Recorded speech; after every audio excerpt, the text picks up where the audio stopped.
본 방송에서 제공하는 투자 정보는 투자 판단에 대한 조언입니다. 방송에서 제공하는 주식의 가치, 가격 상승 및 하락에 대해서는 방송사에서 보장하지 않습니다.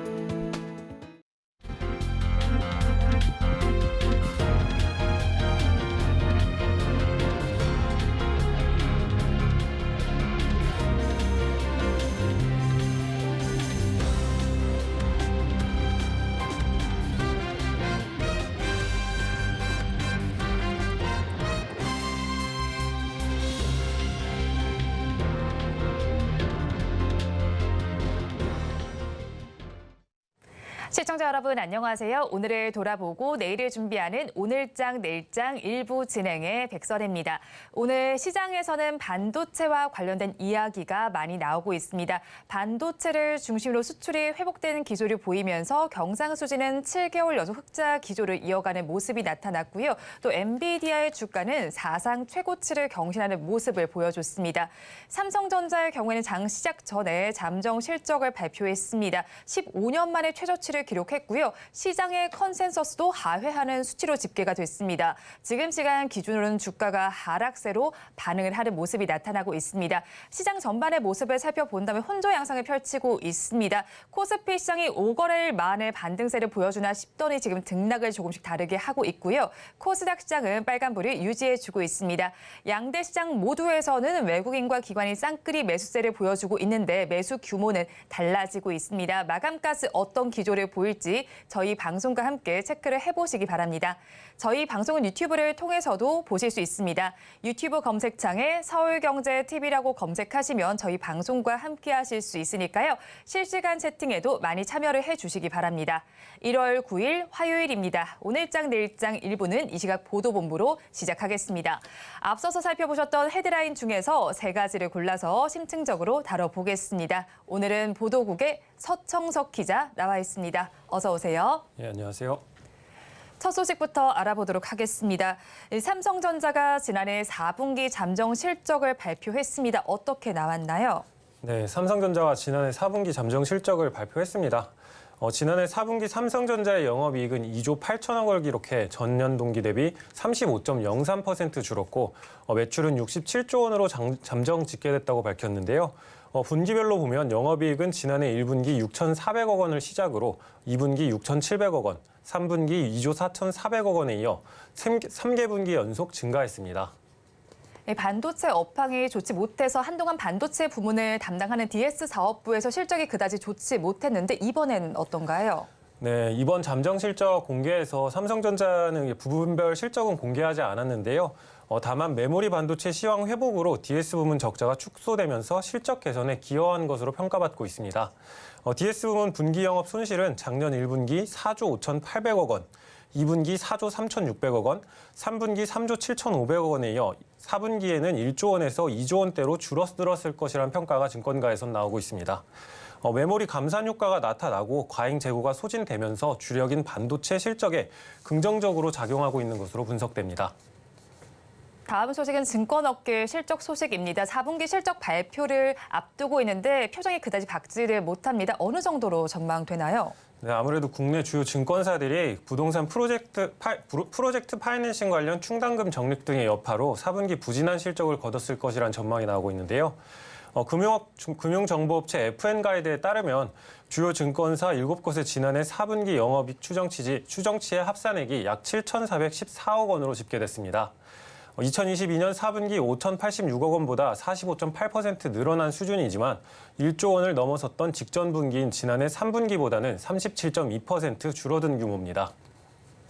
증권사별로 실적은 어떻게 나왔을까요? 네, 증권사별로 살펴보게 되면 먼저 키움증권이 지난해 10월 영풍재지 사태로 미수금 관련 손실 4,300억 원을 반영해 4분기 1,061억 원의 영업손실을 기록할 것으로 집계되고 있습니다. 이어 삼성증권과 메리츠증권도 역시 직전 분기 대비 20% 이상 줄어든 1,557억 원, 1,250억 원을 각각 기록했고 또 한국금융지주도 1,720억 원으로 파악되고 있습니다. 증권사들의 실적이 지난 분기보다 많이 줄어들었는데 영업이익이 증가한 증권사는 없을까요? 네, 영업이익이 내려간 증권사도 있는 반면에 올라간 증권사도 있는데요. 이 중에서 영업이익이 증가한 증권사는 NH투자증권입니다. 작년 4분기 영업이익 추정치가 1,623억 원으로 직전 분기와 비교해서 37% 증가할 것으로 예상되고 있습니다. 또 미래에셋증권과 대신증권도 1,865억 원, 460억 원을 각각 기록해 전분기 대비 8에서 9%의 증가율을 보일 것으로 보입니다. 마지막 소식 살펴보겠습니다. 지난해 국내에서 판매된 수입 전기차 비중이 증가한 것으로 나타났습니다. 어느 정도 수준일까요? 네, 지난해 국내에서 판매된 전기차 10대 중 3대는 수입차였던 것으로 밝혀졌습니다. 특히 수입 전기차 판매량은 지난해 처음으로 4만 대가 팔리면서 역대 최고 기록을 달성했는데요. 한국자동차 모빌리티 산업협회와 한국수입자동차협회 또 국토부에 따르면 지난해 국산 전기차는 약 11만 6천 대가 팔렸고 수입 전기차는 약 4만 3천 대가 팔렸는데요. 점유율로 보면 국산차가 약 73%, 수입차가 27%를 차지했습니다. 이 수입 전기차도 라인업을 점점 늘리고 있는데 판매량 증가세는 어떨까요? 네, 수입 전기차 판매량은 점점 늘어나고 있는 추세인데요. 2019년만 해도 국내에서 팔린 수입 전기차는 4천여 대에 불과했지만 2020년 15,000대, 그리고 2022년엔 3만 7천 대로 늘어난 뒤 작년 처음으로 4만 대를 돌파했습니다. 테슬라 같은 경우에는 가격을 확 낮춘 중국산 모델 Y를 앞세워서 지난해 국내 시장에서만 16,000대를 판매하기도 했습니다. 네, 오늘 이 시각 보도본부에서는 삼성전자의 지난해 4분기 잠정 실적부터 국내에서 팔린 수입 전기차 비중까지 알아봤습니다. 보도국 서청석 기자와 함께했습니다. 오늘 말씀 고맙습니다. 계속해서 시황센터 연결해서 이 시각 시장 상황 알아보겠습니다. 최유정 캐스터가 준비하고 있습니다. 시황센터 최유정입니다. 밖에는 눈이 오면서 온 세상이 하얗게 변했는데요. 오늘 우리 시장 붉게 물드나 했는데 코스피가 보합권에서 등락을 보이고 있습니다. 간밤 뉴욕 증시 대비해서는 다소 아쉬운 흐름인데요. 양시장 갭상승 출발한 뒤에 현재 코스피 하락 전환, 코스닥은 0.52% 오름세 보여주고 있습니다.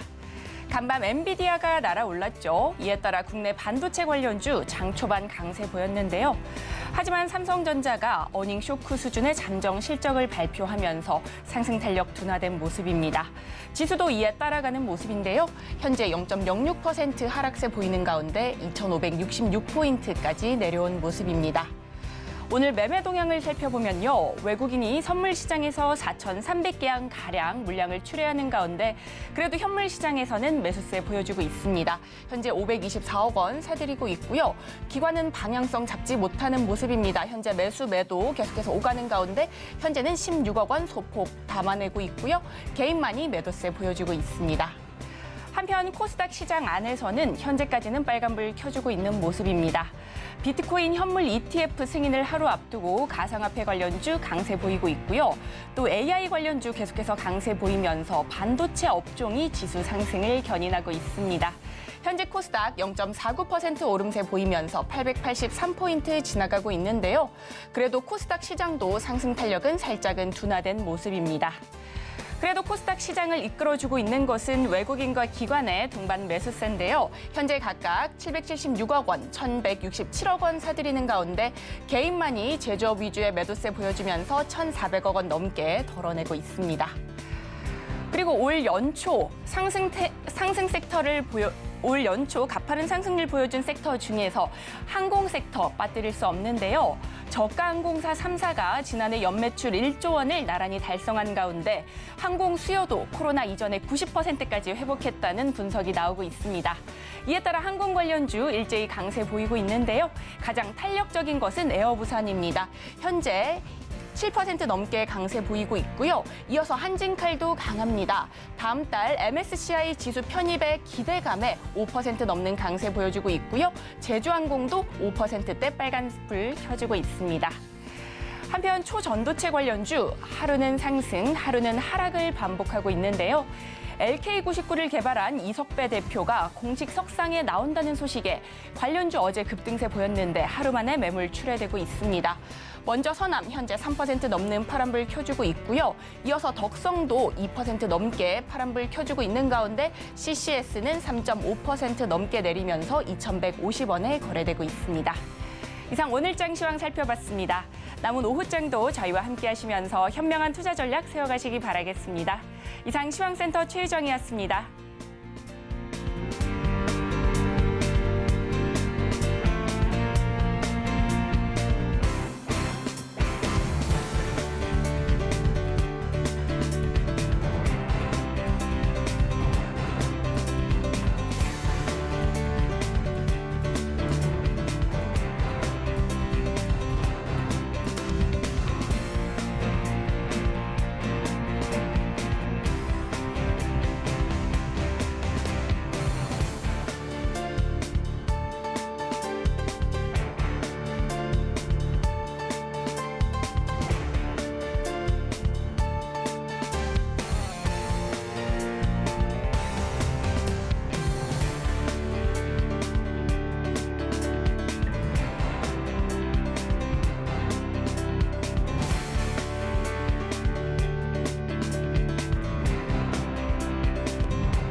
시시각각 변하는 시장의 이슈와 주가의 변동성에 투자 전략을 업데이트해보는 시간입니다. 오늘은 루크투자연구소의 임순재 대표 나와 있습니다. 어서 오세요. 네, 안녕하십니까.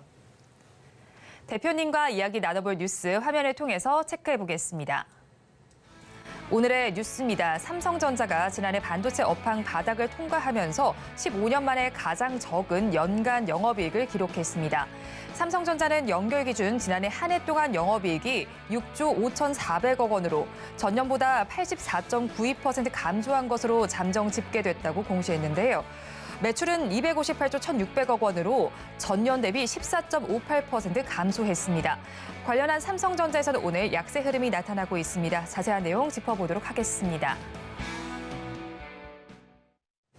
삼성전자가 오늘 장 시작 전에 잠정 실적을 발표했습니다. 15년 만에 최저치를 기록하면서 지금 10조 원 아래로 영업이익이 떨어졌습니다. 그렇다면 관건이던 적자 폭은 축소됐을까요? 네, 뭐 일단 적자 폭은 조금 축소가 됐다라고 보시면 되는데요. 그렇지만 이제 4분기 실적만 놓고 본다라고 하게 되면 어닝 쇼크 수준으로 이제 낮게 나왔다라고 보시면 될 것 같습니다. 4분기 실적을 보면 매출이 67조를 기록을 하면서 전년 대비 5% 정도 감소를 했습니다. 영업이익 같은 경우 2조 8천억을 기록을 하면서 35% 정도 이제 감소하는 그런 모습을 보였는데요. 시장 예상치가 이제 매출 10조, 그다음에 영업이익 3조 7천억이었으니까 이거에 비해서 크게 하회하는 모습을 보였다라고 보시면 되겠습니다. 다만 이제 매출 기준으로 본다라고 하게 되면 지난 이제 2분기 때 60조 5천억을 이제 저점으로 해서 뭐 조금씩 회복하고 있는 그런 모습을 보였고요. 다만 아쉬운 점은 지난 이제 3분기에 매출이 67조였는데 4분기에도 67조로 비슷한 수준이었다라고 보시면 되겠습니다. 다만 이제 영업이익 측면에서 보면 이제 작년 뭐 분기마다 계속 지금 영업이익이 증가하는 그런 모습을 보였는데요. 지난 1분기에 6,400억에서 뭐 일단 4분기에 2조 8천억으로 뭐 증가했다라는 거는 그나마 위안이 되는 그런 모습을 보였습니다. 반도체 부분의 영업 적자가 아마 계속 좀 지속되고 있는 그런 상황이다라고 보여지고요.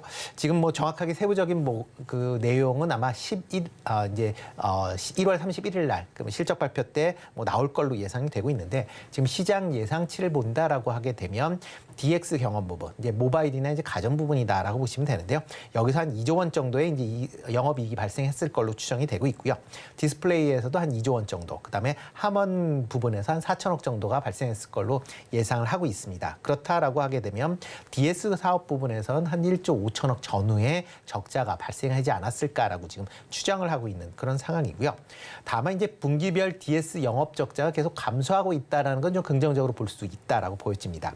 1분기에는 이제 4조 6천억 가까운 이제 영업 적자였는데 지금 3분기에 3조 7천억, 그다음에 이제 4분기에 1조 6천억이었다라고 하게 되면 그만큼 개선세가 눈에 띄고 있다라고 보시면 될 것 같습니다. 네, 분기별로 DS의 영업 적자가 감소 추세라는 점은 긍정적입니다. 앞으로 나올 확정 실적을 통해서 조금 더 세분화해서 살펴보시면 될 것 같고요.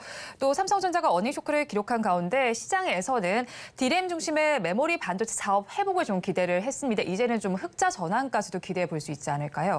네, 그렇죠. 이번 4분기 실적에도 비교적 좋게 이제 나올 것이다라고 이제 시장에서 예측을 많이 했습니다. 그 이유 중에 가장 큰 이유는 이제 메모리 반도체, 그러니까 D램뿐만 아니라 낸드 플래시 가격이 점차적으로 지난 10월 달 이후에 상승세가 이어졌었기 때문에 뭐 그런 걸 감안한다라고 하게 되면 영업 적자 폭이 좀 더 큰 폭으로 감소하지 않았을까라는 기대감을 했는데요. 막상 이제 실적 발표로 본다라고 하게 되면 상대적으로 이런 이제 메모리 반도체 가격이 상승했음에도 불구하고 적자 폭은 그렇게 크지 감소폭이 그렇게 크지 않았다라고 보시면 될 것 같습니다. 그 이유를 뭐 본다라고 하게 되면 일단 삼성전자의 메모리 부분의 감산이 다른 타 업체보다 좀 늦게 시작이 됐습니다. 그러다 보니까 재고가 여전히 높은 수준일 것이다라는 그런 추정을 해볼 수가 있고요.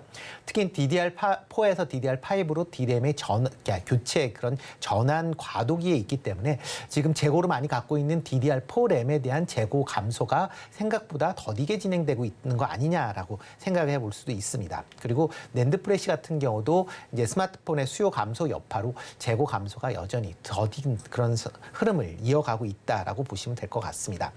다만 이제 올해 같은 경우는 반도체 부분에서의 실적은 턴어라운드가 될 것이다라는 게 이제 시장 예측치다라고 보시면 되는데요.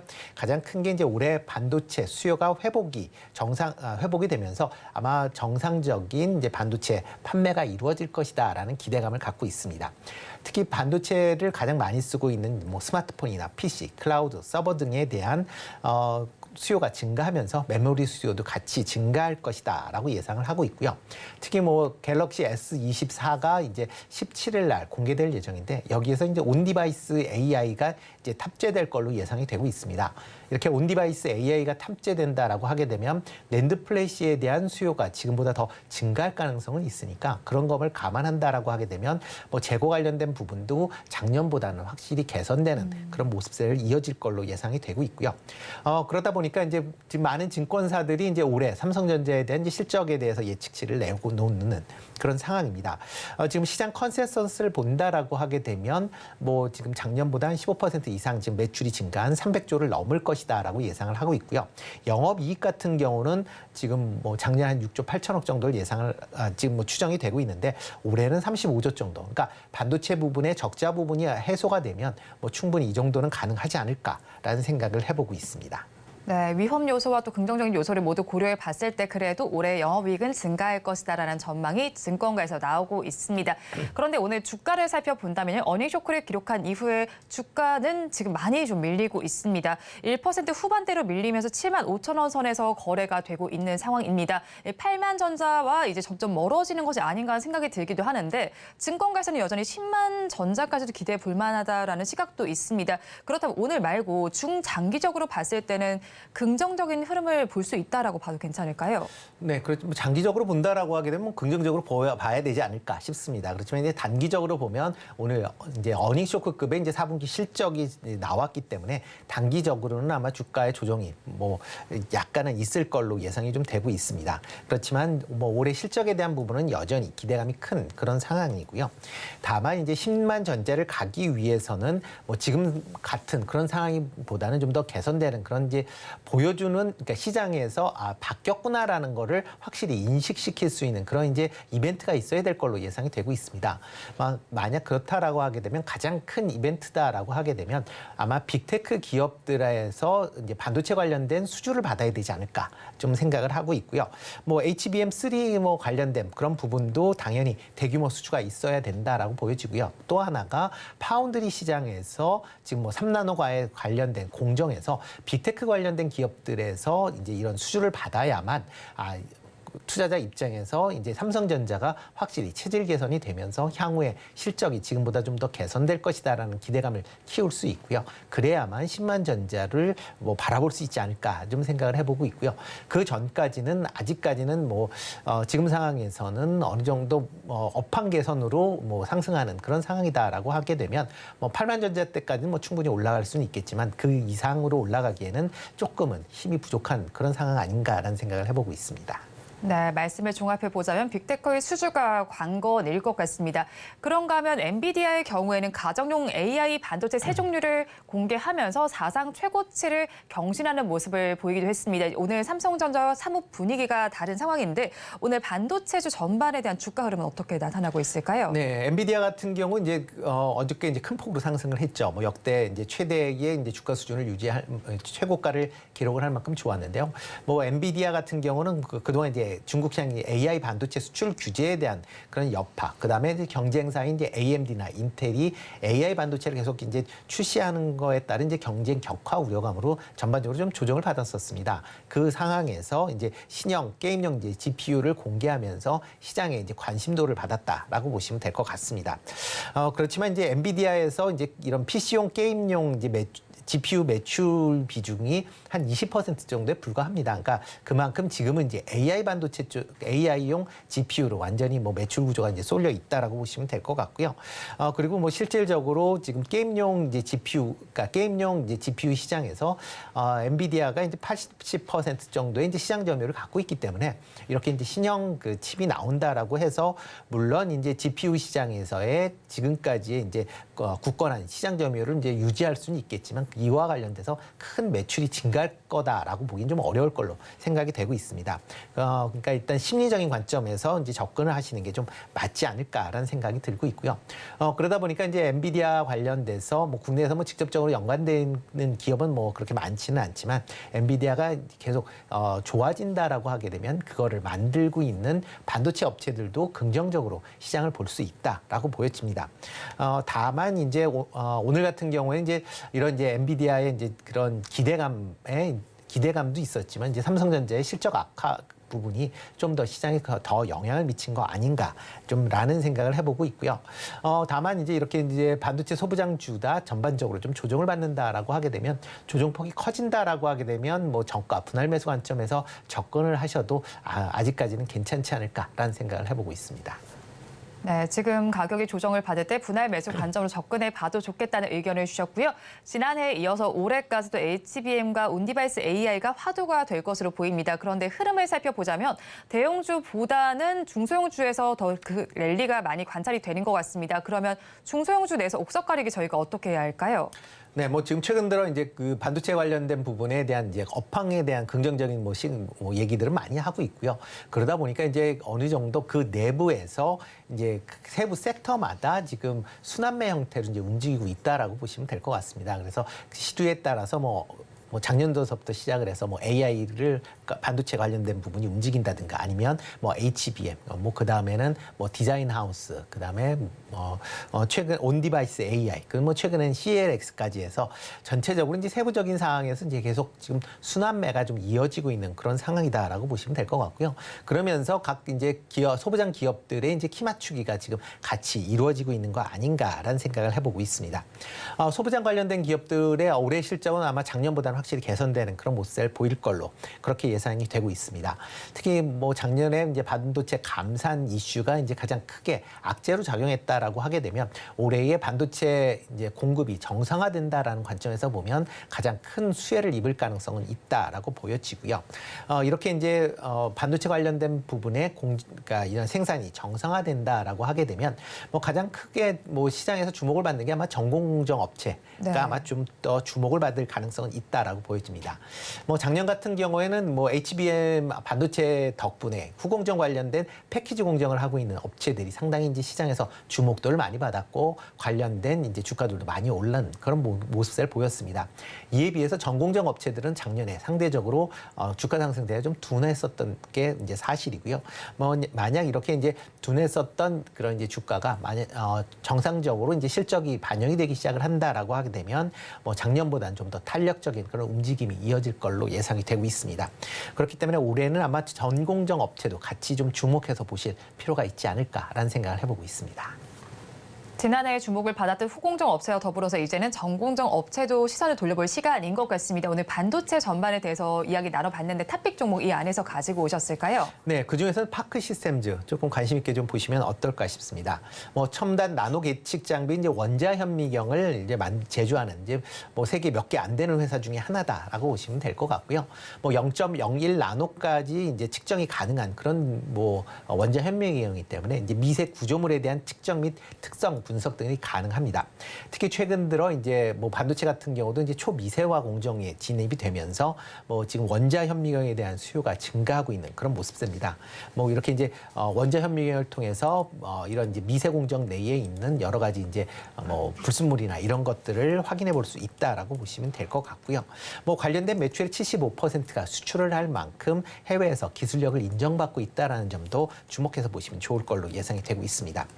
최근에 EUV 이제 공정이 이제 확대가 되면서 EUV 관련된 이제 마스크의 결함 측정이나 재검증을 위한 그런 솔루션에 관련된 이제 제품이 이제 출시가 되고 있고요.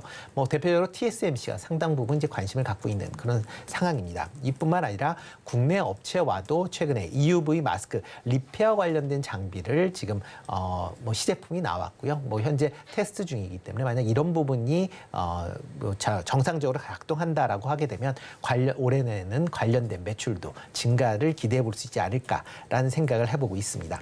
뭐 매년 뭐 지금 꾸준하게 매출이 성장세를 기록을 하고 있기 때문에 그런 점은 좀 감안해 보실 필요가 있지 않을까라는 생각이 들고 있고요. 뭐 다만 이제 뭐 아직까지는 뭐 작년 이제 4분기 실적은 조금 둔화될 걸로 예상은 되고 있지만 올해서부터는 상당 부분 개선세가 눈에 띄지 않을까라는 기대를 해보고 있습니다. 최근 외국인이 한 달 동안 36,000주 정도를 매수를 했고요. 연기금도 최근 한 달 동안 2만 주를 매수할 만큼 외국인과 연기금이 관심사항을 갖고 있다라고 보시면 되겠습니다. 뭐 최근 주가 흐름도 뭐 상승한 이후에 옆으로 좀 횡보를 보이고 있는데요. 뭐 매수가는 한 18만 원 선에서 매수하시면 어떨까 싶고요. 목표 주가는 20만 원, 손절은 14만 원에서 하시면 좋을 것 같습니다. 네, 탑픽 종목으로는 파크 시스템스 짚어주셨습니다. 그런데 반도체 전반을 이야기하면서 사실 지난해를 돌았던 키워드를 살펴본다면 HBM, 그다음이 온디바이스 AI, 그리고 CXL이 돌았습니다. 이렇게 키워드가 나올 때마다 앞으로 저희는 어떤 전략으로 대응을 하면 좋을까요? 네, 뭐 이게 원체 최근 들어 이제 빨리 움직이고 있는 그런 상황이고요. 뭐 하기 때문에 이거를 내가 쫓아가서 매매를 하겠다라고 하실 필요는 없을 것 같습니다. 그러니까 순환매 상황에서 만약 내가 그런 이제 종목을 놓쳤다라고 하게 되면 다 반도체 내에서 그동안 좀 쉬었었던 그러면서 조정을 받았었던 종목 중심으로 저가에 분할 매수를 해서 모아놓으셨다가 이런 순환 사이클 내에 내가 갖고 있는 종목이 다시 상승을 했을 때 그때 이제 수익권이 발생을 하면 그때 매도하시는 그런 이제 어떻게 보면 아직까지는 좀 트레이딩 관점에서의 접근이 좀 더 필요하지 않을까라는 생각을 해보고 있습니다. 네, 오히려 이슈가 나왔을 때를 매도를 해보자라고 정리를 해주셨습니다. 지금까지 루크투자연구소의 임순재 대표와 함께했습니다. 오늘 말씀 고맙습니다. 네, 고맙습니다.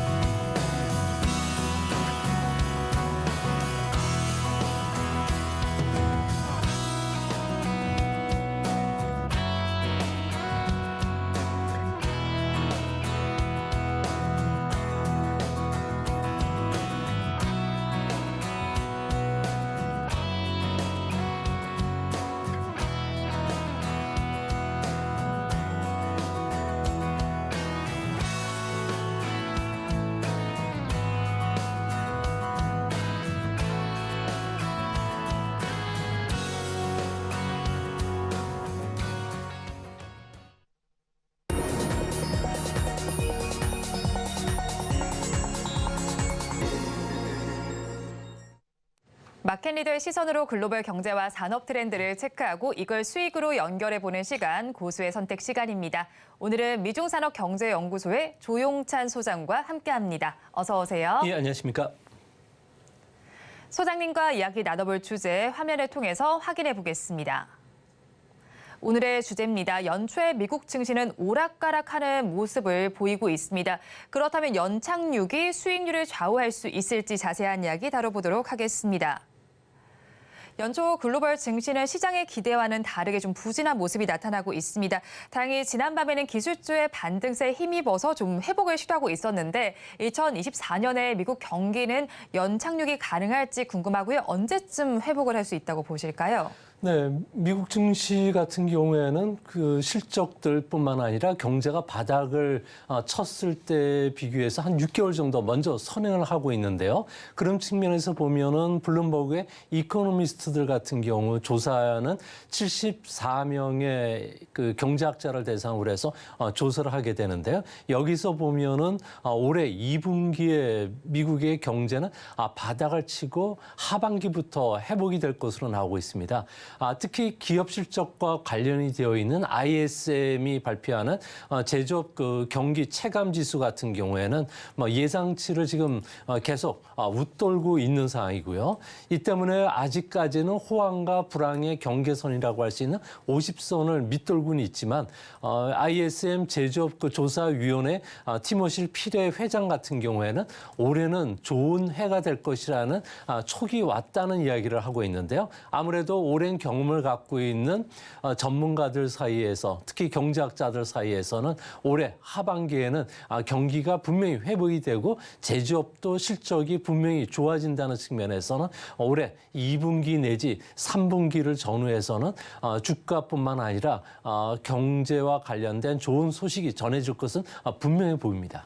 네, 그렇다면 소장님 말씀처럼 미국 경제가 2분기에 바닥을 치고 다시 회복이 된다면 어떤 업종이 좀 주도주격으로 움직일 수 있을까요? 네, 앞 시간에서도 말씀을 드린 그 애널리스트에 따르면 반도체가 상당히 좋아질 것이라고 이야기했는데요. 이것을 뒷받침할 수 있는 세계 반도체 시장 통계라든지 미국의 반도체 공업협회에 따르면 올해 반도체와 관련된 시장 규모는 13% 정도 성장을 할 것으로 보여집니다. 또한 국제 반도체 제조 장치 협회에 따르면은 올해 그 반도체와 관련된 장비들도 4% 정도 증가하게 되고요. 특히 2025년이 되면은 3년 만에 사상 최고치를 경신할 것이라고 합니다. 이 때문에 앞으로 반도체와 관련된 부분 중에 세계 경제를 이끄는 것은 인공지능뿐만 아니라 전기 자동차 전용의 파워 반도체가 이끌 것으로 보여지는데요. 이 때문에 일본 같은 경우에는 전자정보 기술산업협회 같은 경우에는 디지털 산업 규모가 올해는 무려 전년 대비 9% 정도 성장할 것이라고 합니다. 상상형 그 AI를 비롯해서 혁신적인 테크놀로지들이 앞으로 반도체 시장을 이끌 것으로 보여지는데요. 이 때문에 반도체와 관련된 장비라든지 반도체와 관련된 기업들을 중심으로 해서는 올해 아주 뜨거운 한 해가 되지 않을까 생각이 됩니다. 네, 반도체와 관련해서 한번 살펴보시면 좋겠다라는 의견이셨고요. 또 지난해 12월에 FOMC가 끝나고 나서 점도표를 살펴본다면 올해는 0.8% 그리고 2025년에는 1% 금리 인하를 예상을 할 수가 있습니다. 그렇다면 연준과 시장이 좀 생각하고 있는 금리 인하의 시작 시기와 속도 그리고 종착점은 어떤 차이가 있을까요? 네, 연준 같은 경우에는 이제 3월 달 이후부터 이제 금리 인하에 들어갈 가능성이 높은데요. 현재까지는 3월 달이 아니고 그 이후부터 이제 두 번 회의마다 한 번씩 그리고 0.25%포인트씩 베이비 스텝을 밟을 것으로 보고 있습니다. 하지만 시장은 이것보다 좀 빠른 3월 달에 금리를 인하할 가능성과 관련해서는 무려 확률이 60% 정도에 달하고 있고요. 근데 문제는 FOMC 같은 경우에는 지난 그 2022년 3월 달부터 500bp 넘게 금리를 인상을 시켰기 때문에 이거에 따른 경기 후폭풍이 조금 강하게 몰려오지 않을까 보고 있습니다. 이 때문에 금리 수준도 2.5%까지 내년 말까지 좀 떨어질 것으로 보고 있고요. 하지만 시장 같은 경우는 경제가 골디락스 경제 상황이 도래하기 때문에 300bp 정도까지 금리가 좀 떨어질 가능성이 있지 않나 이렇게 보여집니다. 그래서 연준이 시장보다는 조금 그 경제 상황과 관련해서 부정적으로 보고 있다는 점을 좀 참조해 줄 필요가 있지 않나 생각이 됩니다. 네, 일단은 차이가 지금은 있는 것으로 보이고 있고요.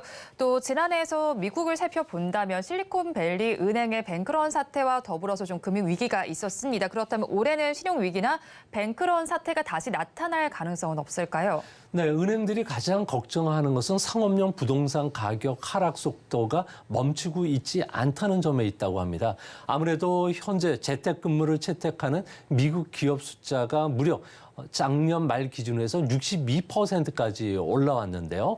이는 1분기 51%보다 상당히 높은 수준입니다. 이렇게 되면 현재 상업용 오피스 건물의 공실률이 13%였는데 올해 말에는 한 16% 그리고 내년에는 17%까지 올라오게 된다고 합니다. 이 때문에 부동산과 관련된 연체율이 무려 현재는 6%에 달하지만 올해 말까지는 8%까지 올라갈 것으로 보여지는데요.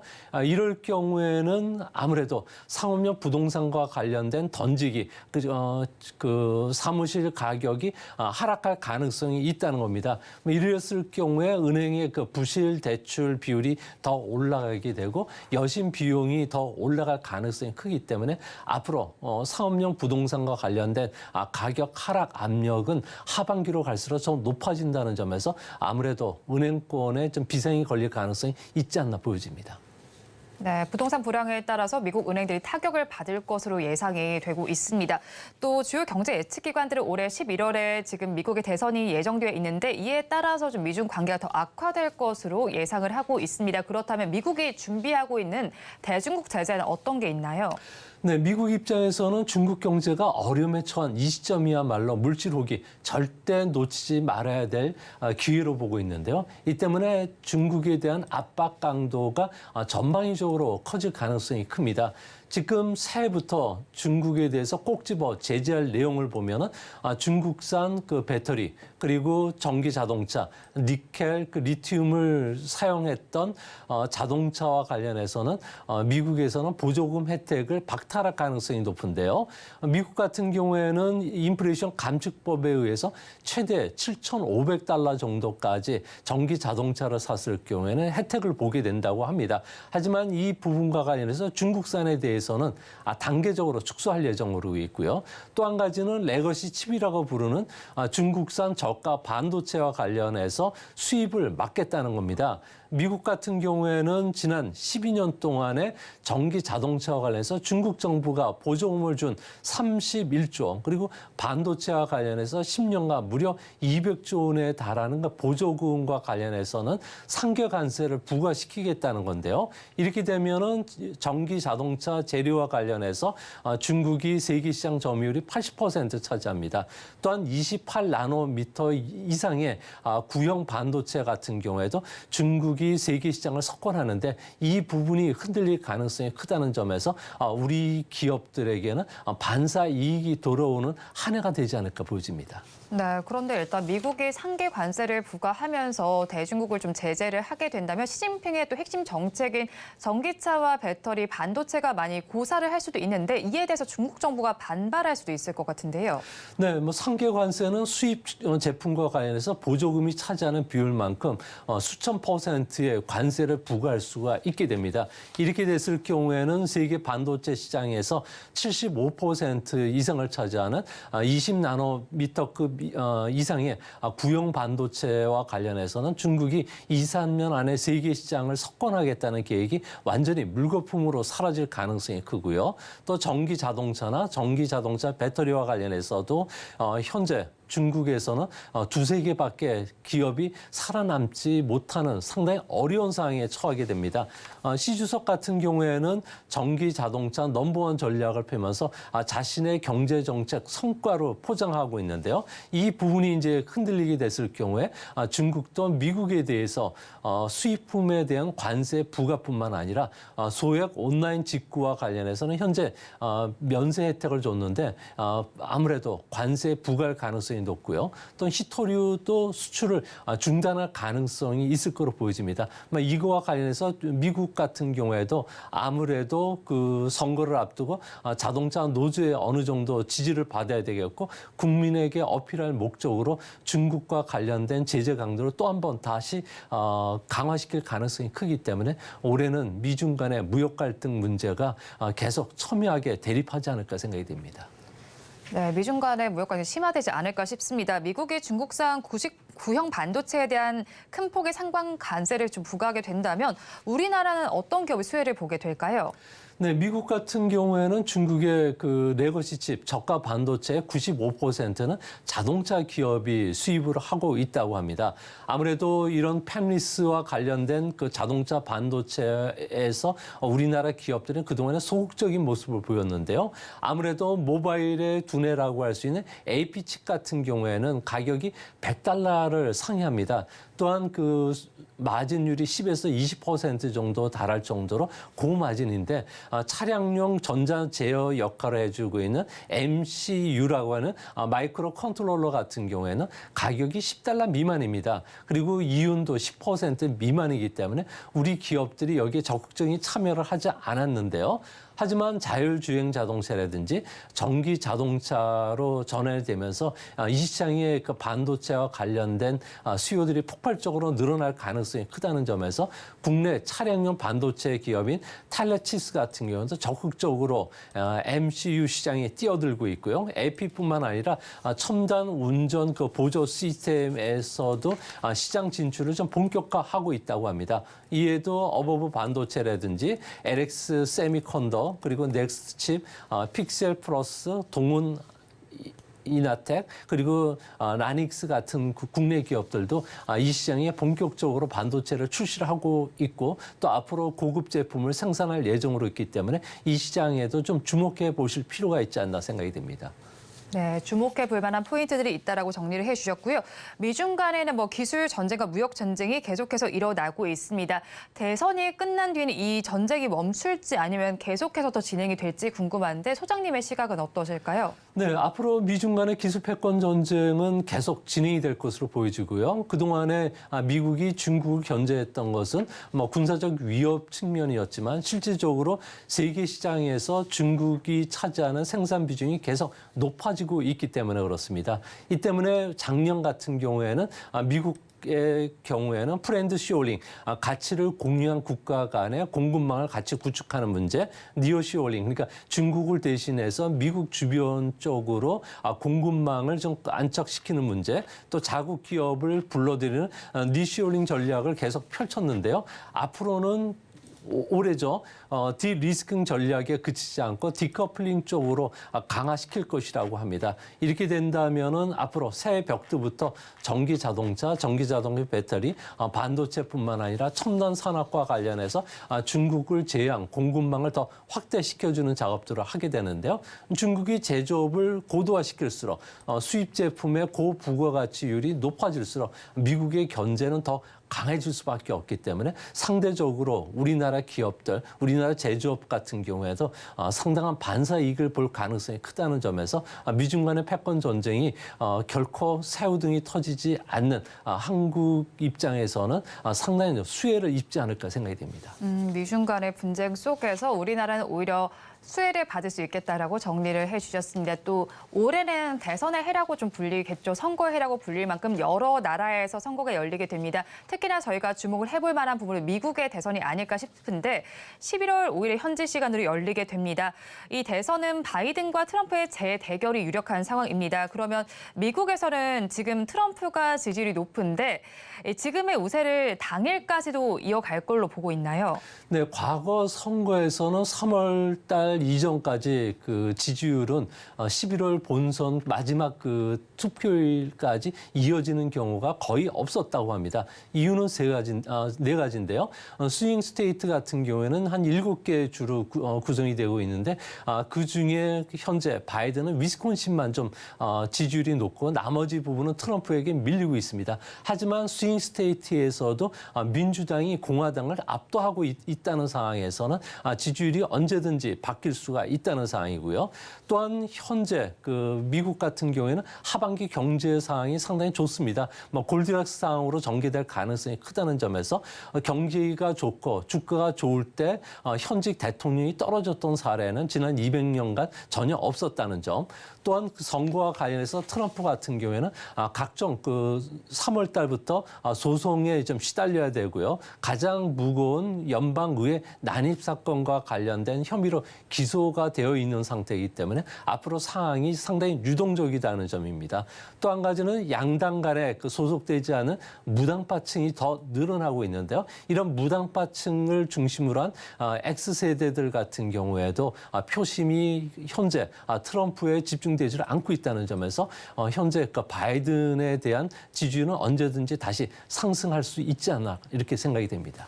네, 그럼 이렇게 지지율 차이가 계속해서 나타날 것 같은데 바이든은 지금 트럼프의 지지율 격차를 어떤 식으로 극복할 수 있을까요? 현재 트럼프의 지지율은 한 40% 나오고 있고요. 바이든 같은 경우는 지지율이 36%이기 때문에 4%포인트 차입니다. 특히 스윙 스테이트 같은 경우에는 지지율 차가 5%포인트까지 벌어지고 있는데요. 바이든의 가장 약점이라고 할 수 있는 것은 고령이라는 겁니다. 이 때문에 뭐 신체적인 능력뿐만 아니라 재선이 됐을 경우에도 현재 그 행정 집행 능력에 우려를 갖고 있기 때문에 그런데요. 이 때문에 해리슨 부통령이 바이든을 대신해서 1순위 후보로 나오고는 있겠지만 아무래도 그 민주당 입장에서는 해리스 부통령의 그 국민들의 지지율은 한 33%, 비호감률은 무려 59%나 된다고 합니다. 이 때문에 민주당이 준비하고 있는 히든카드는 아무래도 그 오바마 대통령을 부통령으로 지명을 해가지고 지지율을 끌어올리는 전략도 좀 세우고 있고요. 또 오바마 대통령이 부통령 출마를 하지 않는다면은 오바마의 그 부인이라고 할 수 있는 미셸 오바마 후보를 부통령 후보로 지금 끌어올리는 그 계획을 갖고 있다고 합니다. 뭐 이렇게 됐을 경우에도 선거 판세에 큰 요동을 칠 가능성이 크다는 점에서 앞으로 선거와 관련된 미국의 정치 그리고 경제 흐름은 좀 요동칠 가능성이 아직도 남아있지 않나 이렇게 보여집니다. 네, 요동칠 가능성이 남아있다고 말씀해 주셨는데 사실 또 올해 세계를 위협하는 가장 큰 요인이 지정학적인 리스크보다도 이 미국 대선일 것이다라는 분석이 나와 있습니다. 소장님께서는 이 시각에 대해서 어떻게 보시나요? 네, 아무래도 미 대선과 관련해서는 세계 흐름에도 큰 영향을 끼치게 되는데요. 특히 이번 그 토요일 날 있는 대만과 관련된 총통 선거에서 현재 그 집권 여당이 재연정을 했을 경우에는 올해 선거와 관련해서 보수적인 색채보다는 조금 중도적인 그 진보 성향의 움직임이 좀 강하지 않을까 보여집니다. 특히 미국 대선은 여전히 11월에 있기 때문에 앞으로도 11개월 정도 남아 있는 상황이고요. 이 때문에 뭐 정치, 경제뿐만 아니라 세계 무역 흐름에도 커다란 영향을 끼칠 수 있다는 점에서 뭐 주시장에는 여러 가지 파란적인 요인들이 계속 남아 있을 것으로 보여집니다. 네, 그런데 이 대만 선거가 먼저 나타나게 되는데 이 부분에 또 미중 전쟁의 대리전이다라고 불리기도 하잖아요. 그런 만큼 어느 쪽이 우위를 점했을 때 우리나라에 조금 더 유리하게 작용할 수 있을까요? 네, 현재 그 대만 선거와 관련해서는 집권 여당의 라이칭더 후보가 상당히 유리하게 전개되고 있는데요. 현재 오차 범위를 벗어나서 재연장 가능성이 상당히 높지 않나 보여집니다. 라이칭더 후보 같은 경우에는 친미 성향 그리고 반중국 성향이 상당히 강한 상황이기 때문에 중국 입장에서는 회색지대 전략을 쓰고 있죠. 12개의 그 스파이 풍선을 대만 해협을 보낸다든지 그리고 대만에 현재 공군 기지를 촬영한다든지 이런 그 압박 강도를 높여주고 있고요. 또한 12개 대만과 관련된 무관세 혜택과 관련된 부분들도 좀 취소시키면서 경제적으로 상당히 압박하는 전략을 쓰고 있습니다. 이런 압박 전략이 제대로 통한다면은 현재 그 라이칭더 후보의 지지율은 떨어뜨리겠지만 이미 지지율은 고착화되어 있는 상태이기 때문에 커다란 영향을 끼치지 못할 것으로 보여지고요. 이런 흐름이 계속이 된다면은 대만뿐만 아니라 그 현재 양안 간의 군사적 관계가 총통 선거 이후에 상당히 경랑을 칠 가능성이 큽니다. 이렇게 됐을 경우에 아무래도 중국의 대만과 관련된 무력 압력도 상당히 강화될 것으로 보여지고요. 동북아 지형에도 커다란 좀 악영향을 끼칠 가능성은 계속 남아있지 않나 이렇게 보여집니다. 네, 선거해인 올해 첫 번째 선거는 바로 대만의 총통 선거입니다. 얼마 남지 않았는데 그 결과까지도 저희 방송과 함께 체크를 해보시기 바랍니다. 지금까지 미중산업경제연구소의 조용찬 소장과 함께했습니다. 오늘 말씀 고맙습니다. 오늘장 내일장 일부에서 전해드린 내용 정리해서 보여드리겠습니다. 화면으로 확인해 보시죠. 오늘장 내일장 일부의 핵심입니다. 오늘 반도체 전반적으로 이슈가 있었습니다. 특히나 삼성전자는 4분기 잠정 실적을 발표했습니다. 삼성전자의 경우 조정 시에는 저가 매수 관점이 유효하겠다라고 정리를 해주셨고요. 이 삼성전자와 TSMC가 픽한 종목 파크 시스템스를 공략을 해보시면 좋겠다라고 탑픽 종목으로 제시를 해주셨습니다. 마지막으로 미국의 연착륙 기대가 지속되고 있습니다. 2, 3분기는 주식 투자의 기회니까 한번 참고를 해보시기 바랍니다. 본 방송에서 제공하는 정보는 투자 판단에 대한 조언일 뿐 해당 주식의 가치와 수익률을 보장하지는 않습니다. 아울러 서울경제TV와 서울경제신문은 당사의 브랜드입니다. 최근 당사를 사칭하는 피해 사례가 늘어나는 만큼 각별히 주의해 주시기 바랍니다. 오늘장 내일장 일부에서 준비한 순서는 여기까지입니다. 저희는 잠시 후 2부로 돌아오겠습니다.